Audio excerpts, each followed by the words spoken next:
Hello viewers, কালক্ষেপণের পক্ষ থেকে সবাইকে জানাই শুভেচ্ছা এবং অভিনন্দন এবং নিয়মিত ভিউয়ার্সদেরও জানাই শুভেচ্ছা। চীনের অখাদ্য কুখাদ্য সম্পর্কে আপনারা আগে থেকেই জানেন।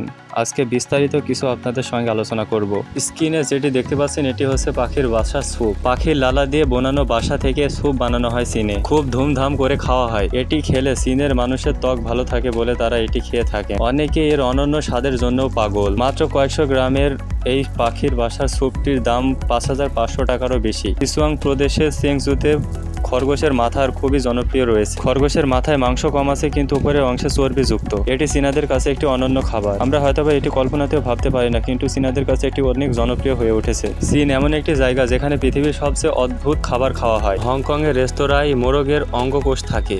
এগুলো দেখতে মটরশুঁটির মতো। এগুলো খাবার জন্য সিদ্ধ এবং ভাজা এই দুইভাবে পাওয়া যায়। এগুলো সাদা ভাত এবং নুডলসের সঙ্গে ঝোলের মধ্যে পরিবেশন করা হয়। হংকংয়ের অধিবাসীরা প্রতি রাত্রে এক বাটি এই খাবার খেতে অনেক পছন্দ করে। এটি হয়তোবা আমাদের কাছে অপছন্দনীয় হলেও ওদের কাছে অনেক পছন্দ, এবং এই ধরনের খাবারগুলো চীনেদের কাছে নিত্য প্রয়োজনীয়।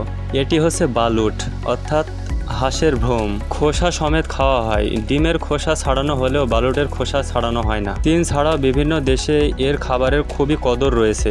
মাকড়সা ভাজা স্ন্যাক হিসেবে খেতে ভালোবাসে চীনেরা। স্টিকে লাগিয়ে চিনি সস হিসেবে বিক্রি করা হয় এগুলো। চীনে সাপ এবং বাদুড়ের স্যুপ অনেক জনপ্রিয় এবং তারা মনে করে যে এগুলো আমাদের স্বাস্থ্যের জন্য অনেক উপকারী। এবং লক্ষণীয় যে কোভিড-19 করোনা ভাইরাস সৃষ্টি হয়েছিল এই বাদুড় খাবার থেকেই।